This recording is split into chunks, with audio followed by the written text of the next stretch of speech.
Hi everyone, welcome to my channel. I'm Amy. I'm a special education teacher, a voracious reader, and a wannabe writer. And today I'm here to talk about what I read in November. And I read, I believe, 9 books, and they were all awesome. I had a great reading month in November, and I am so excited to talk to you about those books. So let's jump right into it. So, going in order of what I read from the start of the month all the way to the end, the first book I read in November was Dear Laura by Gemma Amor. And this book, all of these books, for the most part, with one or two exceptions, were pretty unhinged. So in this book, we're following Laura, and it's a dual timeline story. So we have Laura at the present time when she is a lot older. It's unclear just how old she is at this point, but it goes all the way back to her childhood as well when she was about a teenager. So this whole book is wrapped around this one major event that she cannot get over and she needs answers for.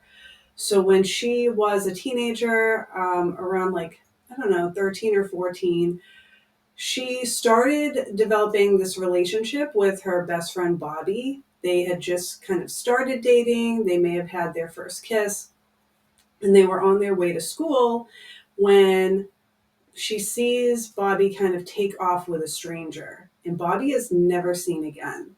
And that's not a spoiler. This happens right at the beginning of the book. But then things get really weird because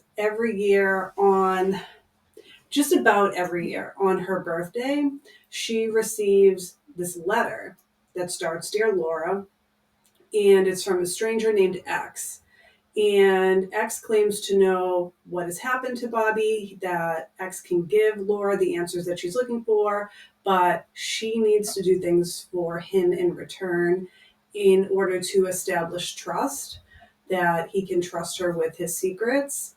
And Laura decides to go along with this for better or for worse. I found this book to be so compelling, so suspenseful.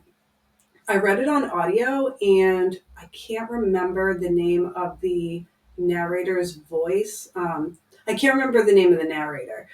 I will put it down in this description box below. But I know that this is the same narrator who narrated Death of a Bookseller, and I did not like that book at all. And I could make a video talking about why I don't like that book, but I was a little hesitant when I realized as the book started playing that it was the same narrator. I was like, oh gosh, like how is this going to go? But she's a fantastic narrator, and I found this book so compelling. I was really invested in Laura's story. When I looked the book up after I was finished, it seemed like there was some mixed reviews on that because some people had concerns about the choices that Laura had made, but I found them pretty realistic. I didn't feel like Laura made decisions. I mean, anybody in retrospect, and we don't really know how we would deal with these situations if we were in them, especially as teenagers. That's a very like confusing time in all of our lives. But I just was rooting for Laura the whole time, and I felt like this book had a lot of interesting commentary, even if it wasn't as direct as like Rachel Harrison's type of commentary. But I felt that the commentary was about grief, and when tragic things happen to people, one of the big questions that we have sometimes is why? Why did this happen? And sometimes things happen to us and we don't know why they happen. They're just random. And that's basically what Laura's kind of uncovering here is like these big questions about like why did this happen? Why did this happen to her friend? Why is this happening to her? And just seeking those answers. And it just made me think about how sometimes if we let ourselves get too overtaken by those questions, then we're not able to move forward in our lives. So it's kind of interesting to me to read the story literally as, these things are actually happening to Laura. She is engaging with this unknown stranger who is definitely not a good person. but also at the same time to read it metaphorically as a person who is in such grief that she can't allow herself to move forward because she has all these unanswered questions that she remains stuck and trapped in. And it was very compelling for me to read it both ways simultaneously and just thinking about, wow, like this is more than just what's happening to Laura. This is something that, even though most of us hopefully have never been in this situation and never will be, but a lot of us experience things in our lives that are horrific in some way or another, and we have questions about them. And if we stay just wanting answers sometimes that there are no answers to, then yeah, I think it can be really detrimental. All that said is, I don't want to spoil anything. So it's up to you to read and find out, does Laura actually get the answers that she's seeking? And, will those answers actually give her peace in the end? You got to read to find out. And I really think that you should, because this book was so suspenseful, so tense, and yeah, Laura was an amazing character. So check it out. The next book that I read in November was this short novella, The Amazing Alligator Girl by Kristen Dearborn. And this little novella packs a punch. I was immediately drawn in after reading the prologue. It was like watching a movie. I mean, I know reading is watching a movie in your mind, but I could actually see this book made into a film, even though it's short. It just was so, I don't know. It just played out like a movie to me. No, I don't think I'm explaining that right, because I know that all books are like that. But I'm telling you, like, the writing in this book was fantastic. So much action and just the visuals in it, amazing. Like, actually, I really think someone should make a movie of this book. I would definitely watch it. It would be great. So you get through this prologue where you're introduced to these characters, and they don't seem at first like they match up necessarily with the next scene in these other new sets of characters. But as you read the book, you see that connection, and you pick up on it pretty quickly. But this book has it all. I mean, it's set in Florida, and we have this woman who is the amazing alligator girl, and she really is.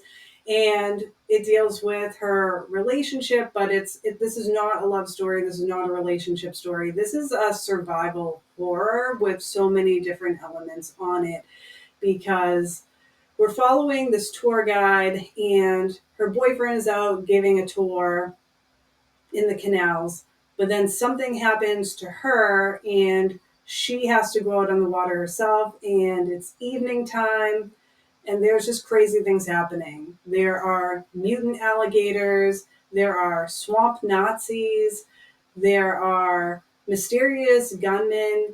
It's wild. It's crazy. It's nonstop action. There's nothing boring about this book. I read it in one evening, and I love the setting of this too. I loved the swamp setting. I loved where they ended up in the end, and just fighting to survive and seeing how the different people on this tour boat either were able to come together to try to help each other, or some people, it's another one of those books that explores how different people are going to act in a situation that is totally horrific, that once again, I hope no one ever finds themselves in. Be really weird to find ourselves in a situation with mutant gators, but still, like, even if you were onto a boat, I don't know. All I'm saying here is a lot of, dealing with fight, flight, fawn, all kinds of things. And I loved how she really had a modern spin on certain tropes, and is just addressing some social issues in here as well. I thought the whole thing was well done. I loved this one younger girl character. I can't remember her name off the top of my head, but she was fantastic. And it does kind of jump to different points of view in the book, not in a head jumping way, but not every chapter, but, different chapters go back and forth between Cap and Bethany and let me see who else. Chloe. So we see what's playing out through different perspectives. This whole book is great. You should check it out. So the next book that I read in November was another audiobook, My Sister, the Serial Killer by Oyinkan Braithwaite, I think is how you pronounce her name. And this book was also fantastic. I believe it takes place in Nigeria, and we are following our main character. This book is unhinged, but like in all the best ways. Oh my gosh, it's twisty, turny, it's horrific, it's great. We have this nurse. That's our main character. She is a nurse, and she is very, very into things being very clean and neat. She herself is a very tidy person, and this comes up through all the whole story. It's like a big part of the story. So she's great as a nurse because she's also, very tidy and organized.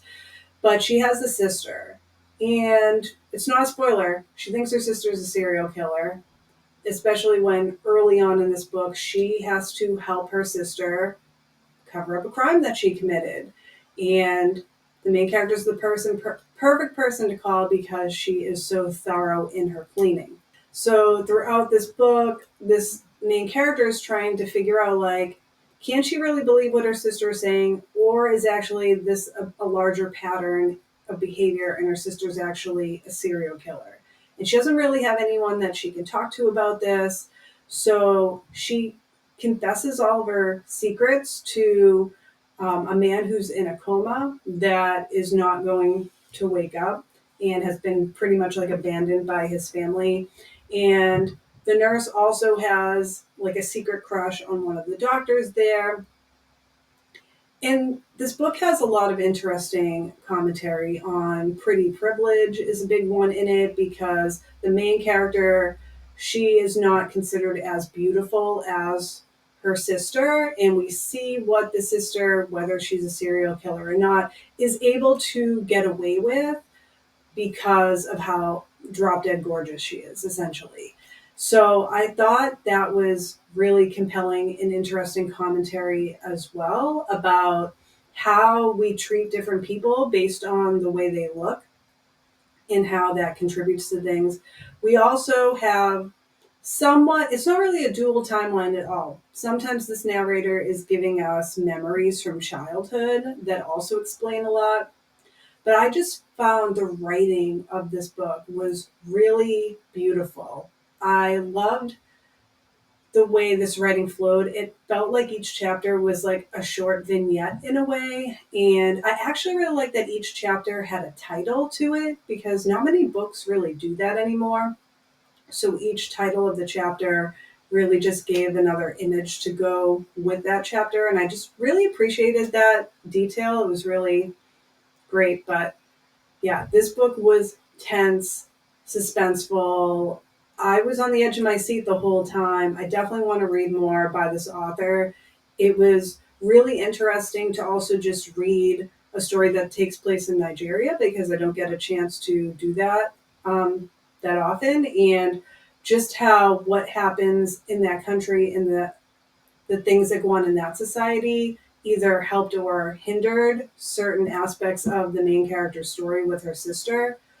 Just a great book. So you should check that one out if it sounds good to you. So if you are enjoying this content so far, please consider giving this video a like and subscribing, because I have more videos that I'm looking forward to sharing with you this holiday season and into the new year. The next book that I read in November was A Skeleton in the Family by Lee Perry, and this book was a great cozy murder mystery. This was the sweetest book that I read, even though it also deals with a murder mystery. And I really enjoyed this one. I'm definitely going to continue with this series. So this cozy mystery is a paranormal mystery. So our main character is Georgia Thackeray, and she has to move back to her childhood home.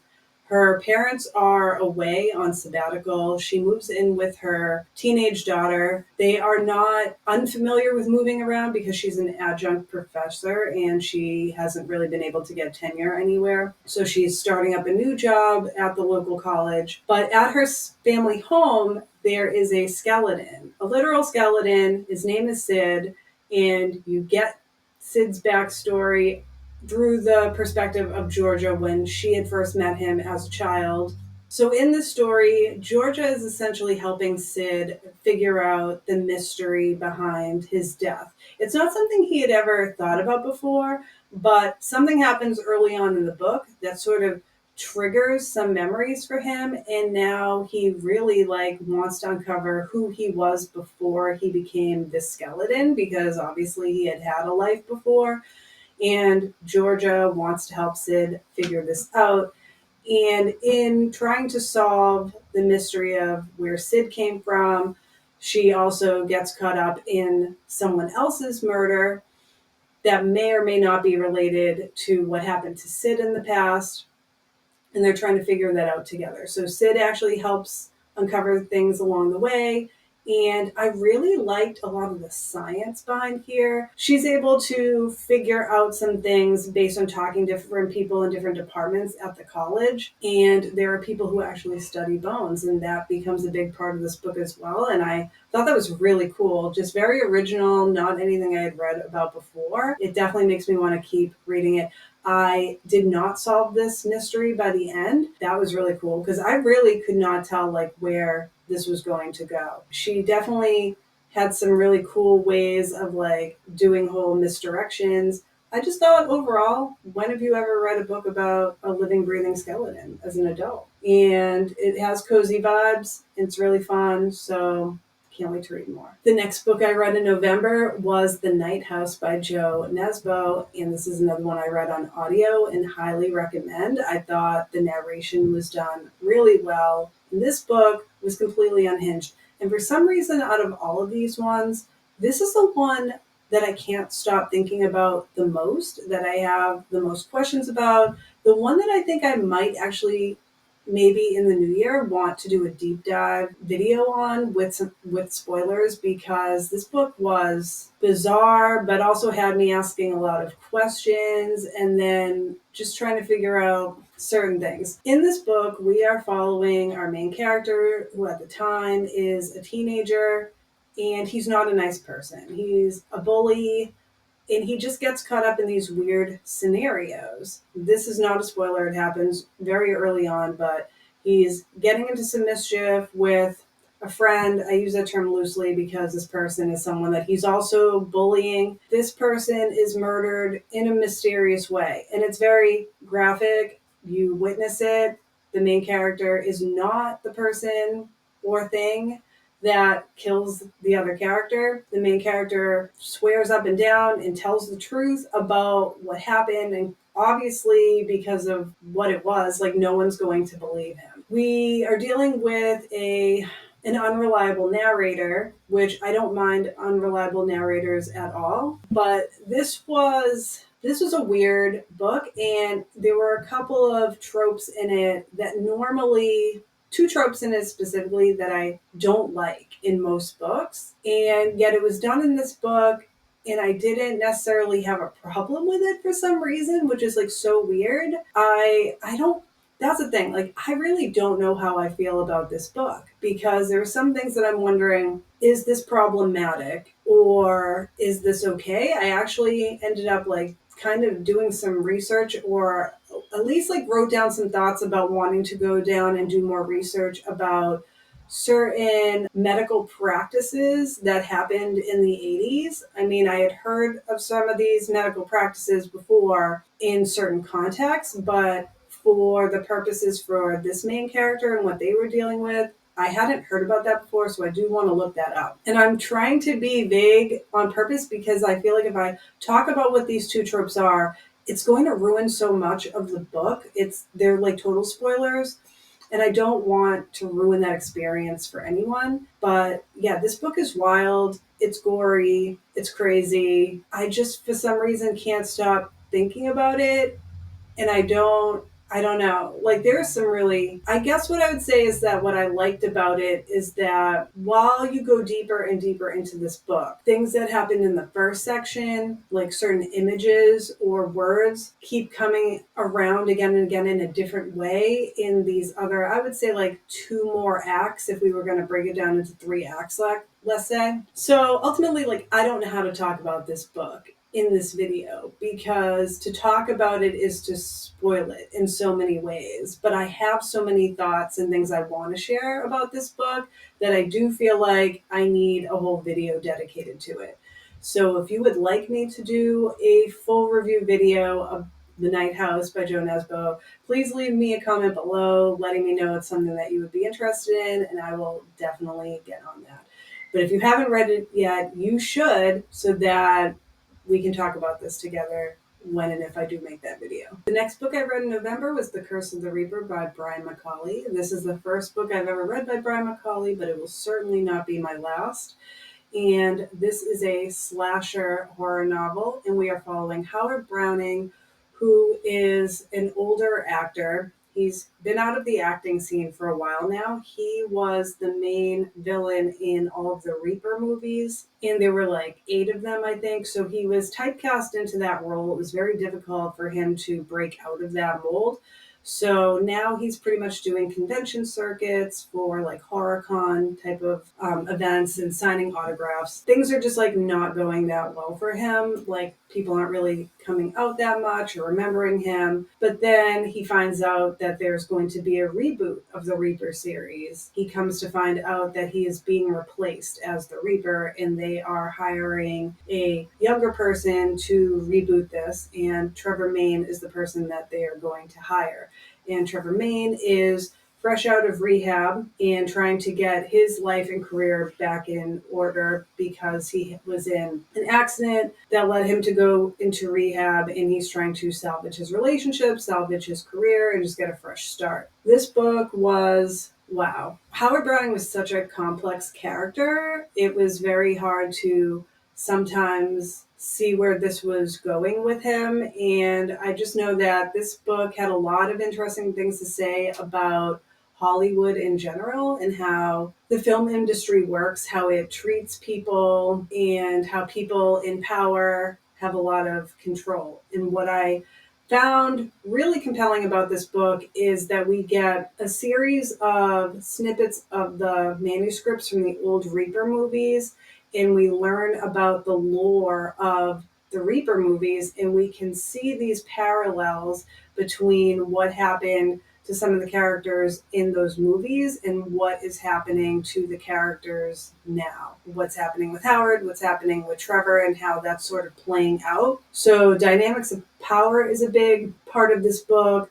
Identity is a big part of this book because you're sort of left wondering certain things about Howard because his whole identity is wrapped up in being the Reaper. And if he's not the Reaper in these movies, then who is he and what was sort of the point of his life? He's sort of exploring these questions as an older adult who's also dealing with some symptoms of Alzheimer's. So he was a very interesting character. And then Trevor Main, I really like how Brian McCauley dealt with addiction in this book, because so many times I read thrillers or other books that deal with addiction and they all kind of follow the same pattern where it's someone who is in an accident and they get hooked on opiates in the hospital, which leads them into an addiction of street drugs. And through what they go through in the book, they are like healed magically in some way. And that is not this book. And I really appreciated that because I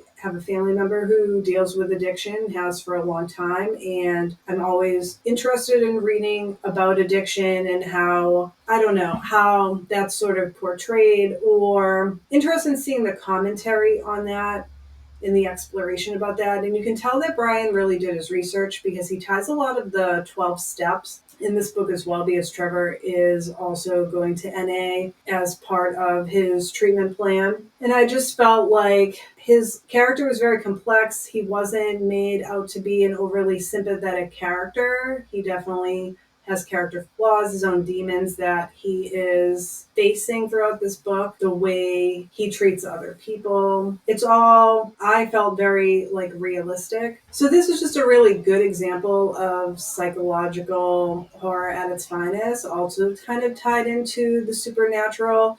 And you're just wondering, like, can you trust these characters because of the issues that they are coping with? And I did not see the ending coming at all. This, like, one major part of the ending. There was a lot that I didn't see coming. I didn't know how he was going to play this out once we got into the second half of the book.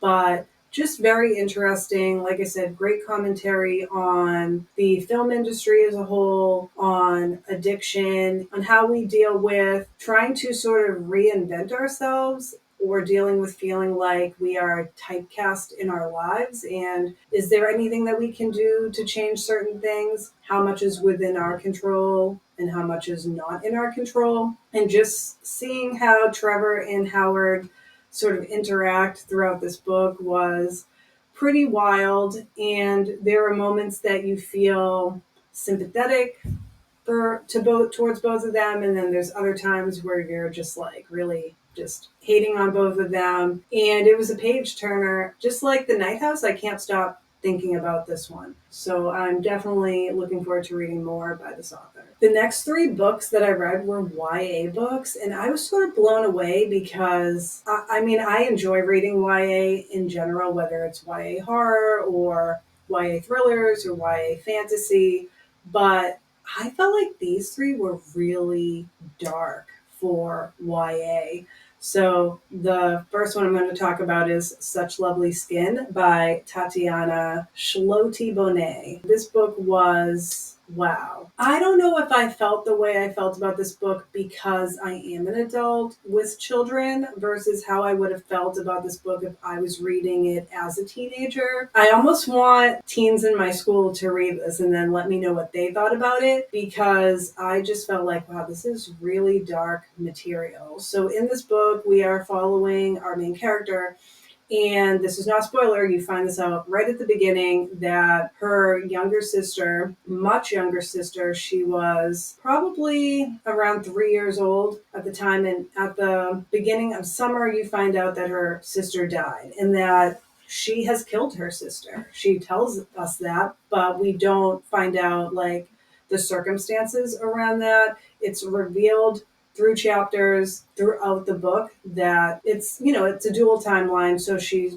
bringing us back to the day of her sister's death. So we are uncovering that. And as we see those chapters, I was able to figure out like exactly what went down. And I feel like most people could probably figure that out, but knowing what was coming was filling me with like so much stress and anxiety. I was just like, oh my gosh. That's the interesting part, because you are really involved in this main character's story, but by the end of it, I'm like, I don't really know how I feel about this person because of what she's revealed. I don't want to say too much because of spoilers. So all I'll say is that we find that out at the beginning, and then she is also a Twitch streamer. So she gets back into streaming. It's been months since her sister's death, and she plays horror video games. So she starts playing this game. I think it's called Locked In, and it is an escape room mystery horror game. And she ends up coming across this NPC that asks her to tell a dark secret. So she tells it her dark secret. But in playing this game, essentially, she has now unleashed something that wants to destroy her life. She has a best friend, and then there's also this budding relationship in this story. And I felt like seeing her relationships with her parents and her best friend and this new guy that she starts dating who's helping her sort through all this out was really compelling. But the things that happened were really like horrible things. Like I just felt so stressed out for everybody involved. It was like really crazy. I felt like these are the kind of things that I would read in an adult horror.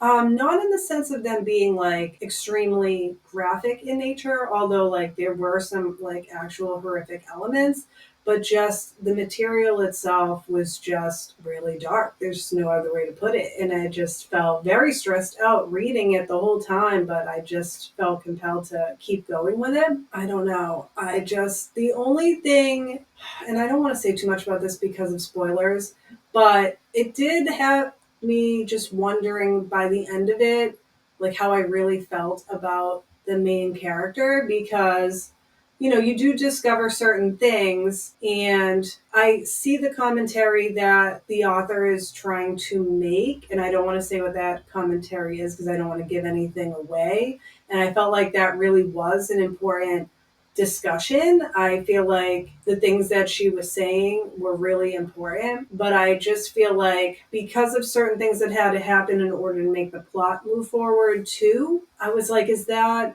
really how someone in this situation who had been through that because of something would continue to do this other thing? I don't know.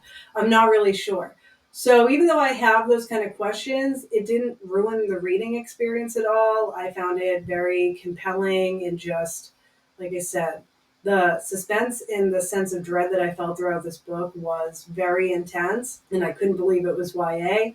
And I would still recommend it, but just know that this book is like, I don't know, it's going to just give you the feels. We'll just say that. So the next book that I read in November was The House of Salt and Sorrows by Erin A. Craig. And I love Erin A. Craig's writing so much. This is a YA gothic fantasy with like some horror elements to it. This is also slightly dark, but nowhere near as dark as Such Lovely Skin.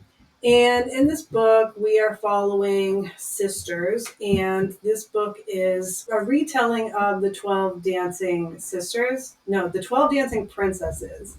It was interesting because I had read this before, so this is a reread for me for my Mercury retrograde reread challenge. So if you haven't heard about that, I will link a video up here above so you can check that out. So I wanted to reread this one so that I could read the sequel that I hadn't read yet. The first 100 pages or so were a little bit of a slow burn, I will say. It did take me a little while to sort of get into it, but I thought that the premise was interesting. But after you get through the first 100 pages, it really, the pace just picks up. And this is about 400 pages. So by 200 to 400, I literally couldn't put this down at all. I read it in one day. So good, because you're basically dealing with a main character she's dealt with a lot of tragedy in her life, because she used to be one of 12 and now she's down to like 8 or 6 siblings. I don't know. Yeah, because 4 of them died under mysterious circumstances. And you find out the reasons why they died. But the most recent sister, she feels like her sister was murdered, and she's trying to uncover this. Her younger sister is like seeing ghosts and drawing weird pictures.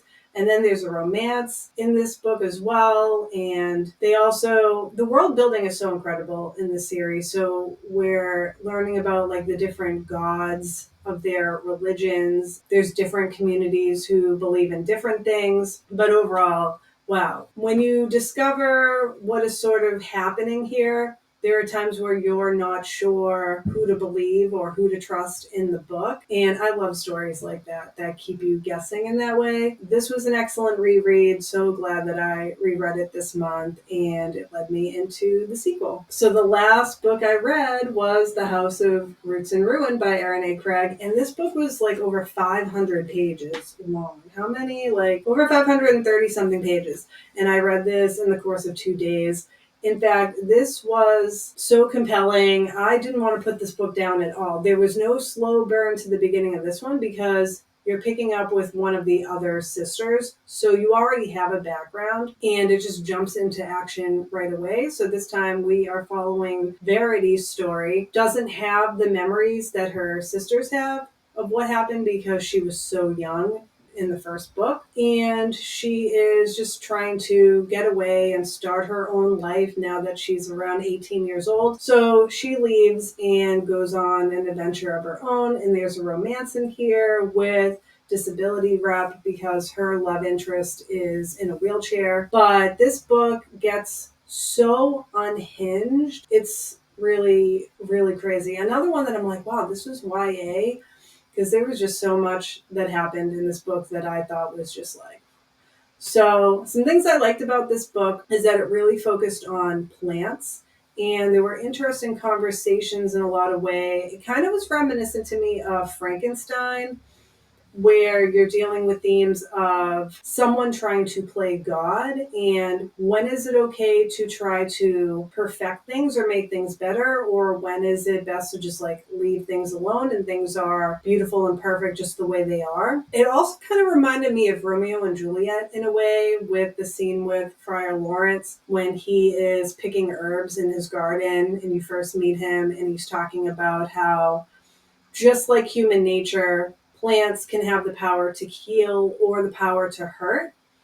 And we're seeing that with the plants in this book as well, and how they are being used. I liked what she was trying to do in the book, but sometimes because of certain things she needed to have happen in order to move the plot forward, I felt sometimes negated what I think she was trying to do. And I don't want to say too much because, once again, like, I don't want to give off spoilers. I feel like this series is another one I'd like to deep dive into, especially this book, because, and I wasn't the only one because I went and kind of checked out what other people were saying after I read it, and we were kind of confused about certain directions this book took, and the ending was just like, huh. Because it's, I believe this is going to continue to be a series where you are following a different sister. But this book, I just felt like it in some ways felt unfinished. So I'm like, are we going to learn more about what happened in the next book? Or are we just jumping into another sister story and this is the ending that we get? So it has, I'm not going to say an ambiguous ending, but definitely more of like a cliffhanger type of scenario. Although in a way you could say it's complete. I know that's confusing. So I feel like I'm just kind of rambling on about this book. I have a lot of thoughts and feelings on it. I do feel like I'd probably want to do a deep dive in this book as well, just to talk about what I liked about it, but also some of my concerns with the directions that the book took. When it did that, some of the messaging got a little bit confusing, I think. Yeah, if you're interested in hearing more of my deeper commentary on this book, let me know, because I would love to have a deep conversation about this book. So those are all the books that I read in November. Overall, like, I'm really happy with my reading month. All the books that I read were really entertaining, kept me turning the pages.